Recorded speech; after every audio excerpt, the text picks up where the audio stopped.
Assalamualaikum warahmatullahi wabarakatuh. Waalaikumsalam warahmatullahi wabarakatuh. Halo Sobat Kampus, balik lagi di podcast Ngaji Zaman Now. Tempatnya ngobrolin isu-isu keislaman yang relevan dengan zaman. Saya Wildan, dan hari ini kita akan bahas satu sosok besar dalam dunia tafsir modern, yaitu Muhammad Rashid Ridho. Dan pastinya saya nggak sendirian. Udah hadir bersama kita Mas Faisal Zaki, mahasiswa IAT UIN Salatiga, sekaligus narasumber keren kita kali ini. Halo Mas Faisal, gimana kabarnya? Halo Mas Wildan, alhamdulillah baik. Terima kasih sudah diundang. Semoga kita bisa bahas ini dengan santai tetapi tetap berbobot ya Mas. Amin pastinya. Oke Mas Faisal, langsung saja. Banyak yang mungkin sudah dengar terkait nama Rashid Ridho, tapi belum tentu tahu siapa beliau ini. Mungkin bisa jelasin secara singkat siapa Rashid Ridho ini, Mas? Jadi Syekh Muhammad Rashid Ridho ini adalah seorang ulama asal Kolamun, Lebanon, yang lahir pada tahun 1865. Beliau dikenal sebagai reformis Islam, jurnalis, serta mufasir. Yang paling terkenal dari dirinya itu adalah karya monumentalnya, yaitu Tafsir Al-Manar. Sebuah tafsir yang punya pendekatan sangat rasional dan kontekstual terhadap ayat-ayat Al-Quran. Wah, keren nih. Berarti beliau ini termasuk salah satu tokoh pembaharu ya, Mas? Betul banget. Beliau murid langsung dari Syekh Muhammad Abduh dan juga terinspirasi dari Jamaluddin Al-Afghani. Jadi kalau kita bicara reformasi pemikiran Islam, Ridho ini salah satu tokoh kuncinya di awal abad ke-20, Mas Yuda. Kalau boleh tahu nih, Mas, bagaimana sih perjalanan intelektual Rashid Ridho ini sampai akhirnya beliau melahirkan suatu kitab tafsir, yaitu Tafsir Al-Manar? Jadi beliau memang memiliki sejarah panjang ya. Pertama beliau belajar dari ayahnya, yaitu ulama di kampungnya lah. Lalu setelah itu lanjut ke Madrasah Al-Watoniyah Al-Islamiyah di Tripoli, masih di sekitar kampungnya atau negaranya, tempat dia mulai tertarik dengan filsafat dan pemikiran modern. Lalu di tahun 1897 dia hijrah ke Mesir untuk berguru langsung ke Muhammad Abduh. Nah, di situ dia mulai aktif menulis dan menerbitkan majalah Al-Manar yang kemudian menjadi cikal bakal wadah penafsiran Al-Quran yang dinamakan Tafsir Al-Manar. Jadi memang Syekh Rashid Ridho ini memiliki latar belakang atau background keadaan yang sangat mencekam, Mas.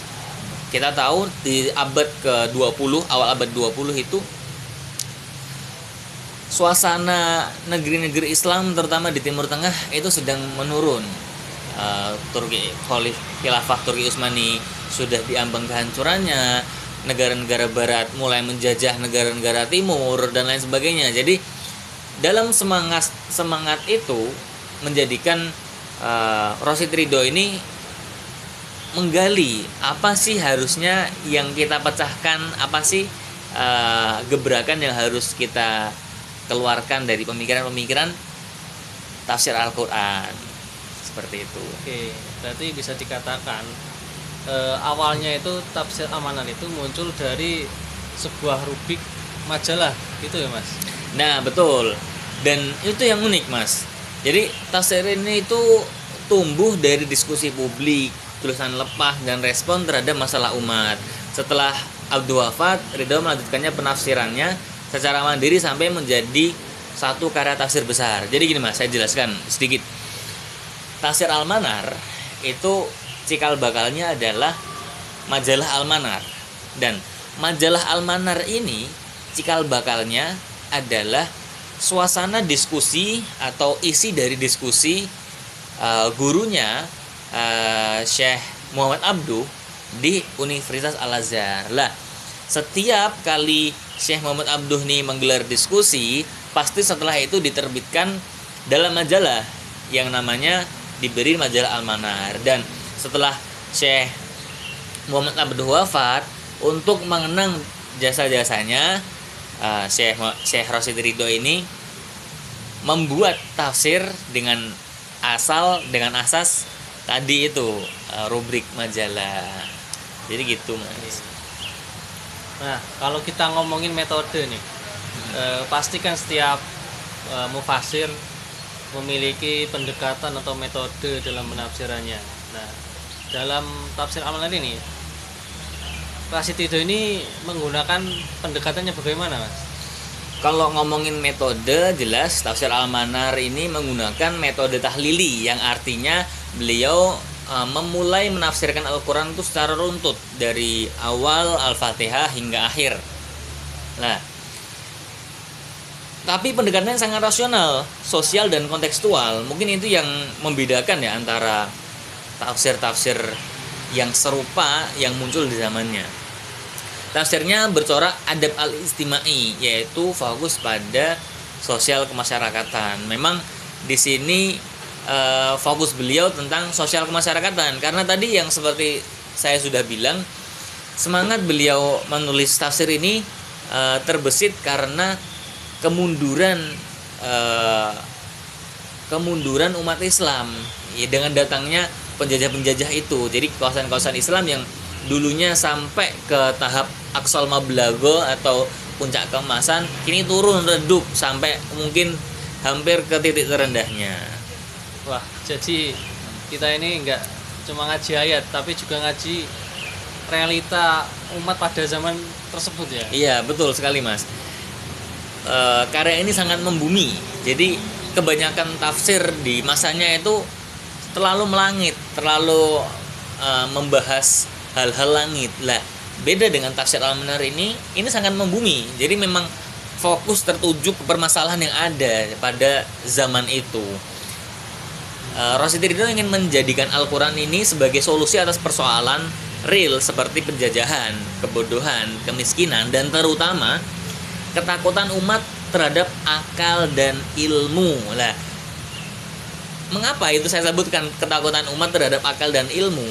Karena ini merupakan dogma-dogma ulama-ulama zaman dulu, bahwasanya banyak misteri dalam Al-Quran itu tidak boleh kita pikirkan. Nah, semisal Alif Lam Mim atau Yasin, itu hanya Allah yang tahu. Bagaimana dan lain-lain, itu hanya Allah yang tahu. Kita dipaksa tidak boleh melampaui itu. Lah, ini hal ini, batasan-batasan ini yang ingin didobrak oleh Rasyid Ridho. Nah, gini Mas, aku penasaran nih, bisa nggak sih kasih salah satu contoh konkret penafsiran Rasyid Ridho ini yang khas dan membedakan dia dari mufasir lainnya? Oke, saya beri contoh adalah Quran Surat An-Nisa ayat 34 tentang peran laki-laki sebagai qawam bagi perempuan. Nah, dalam tafsir klasik banyak yang menyebutkan ini sebagai bukti dominasi laki-laki, yang mungkin itu yang bunyinya ar-rijalu qawwamuna 'alan nisa. Nah, itu banyak yang menyimpulkan bahwasanya ini adalah bukti laki-laki itu lebih superior daripada wanita. Lah, Rasyid menolak. Justru Rasyid Ridho menafsirkan secara fungsional. Artinya kalimat qawwamuna 'alan nisa di sini itu menuju laki-laki itu menjadi pemimpin karena tanggung jawab dan ekonomi sosial, bukan karena kodrat. Jadi kalau perempuan lebih mampu, nggak masalah, dia memimpin dalam rumah tangga.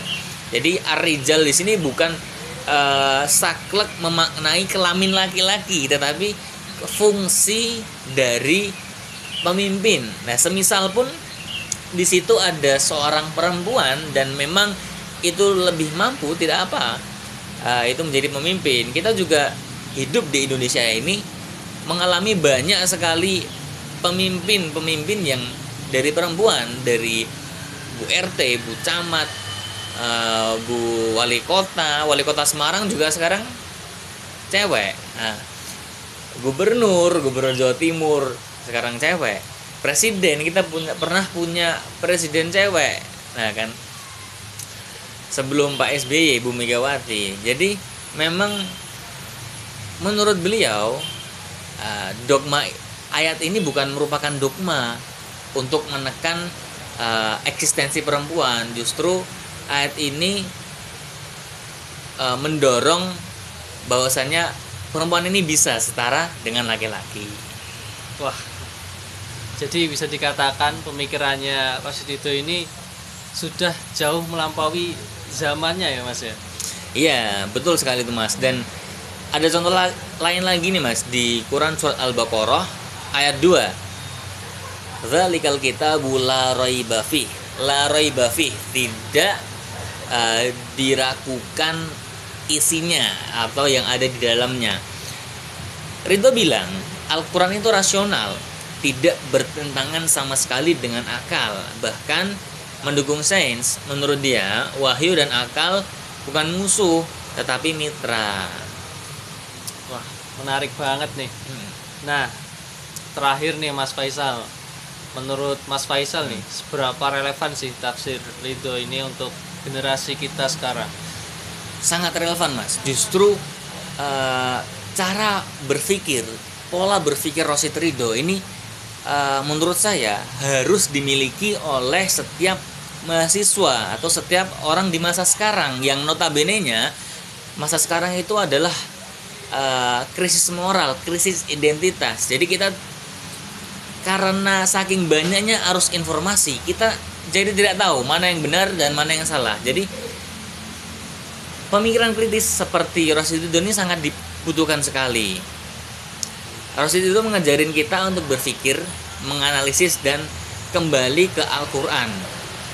Dalam tanda kutip, kembali dalam Al-Quran ini bukan dengan emosi ya. Jadi bukan seperti organisasi yang kita tahu lah, mengatasnamakan Al-Quran dan kebenaran keislaman, tetapi dia saling membunuh sesama muslim. Bukan seperti itu. Menegakkan kembali nilai-nilai, kembali ke Al-Quran, bukan dengan emosi, tetapi dengan akal dan kepekaan sosial. Oke, jadi tafsir itu bukan sekedar teks ya Mas, tapi bisa semacam arah gerak kehidupan gitu ya. Betul. Dan tafsir Al-Manari juga bukan tafsir ayat Mas, tetapi juga tafsir zaman. Dan itu yang perlu kita hidupkan kembali di hari ini, karena tidak dapat dipungkiri kejadian, tantangan, sesuatu yang terjadi, fenomena-fenomena yang terjadi pada hari ini itu bisa sangat berbeda dengan fenomena kejadian, tantangan yang terjadi di zaman lampau. Jadi memang kita harus selalu mengkaji tafsir, mengkontekstualisasikan dengan perkembangan dan perubahan zaman. Masya Allah, luar biasa. Terima kasih nih Faisal untuk penjelasan yang mendalam dan menyegarkan. Semoga teman-teman pendengar bisa terinspirasi untuk belajar lebih dalam lagi tentang tafsir amanah dan semangat reformasi pemikiran Islam. Amin. Semoga apa yang kita sampaikan tadi bisa bermanfaat. Terima kasih juga buat undangannya Mas Wildan. Mungkin nanti next kita bisa bincang-bincang lagi lah ya. Oke, Sobat Kampus, sampai jumpa di episode berikutnya podcast Ngaji Zaman Now. Tetap semangat belajar dan berpikir kritis. Wassalamualaikum warahmatullahi wabarakatuh. Waalaikumsalam warahmatullahi wabarakatuh.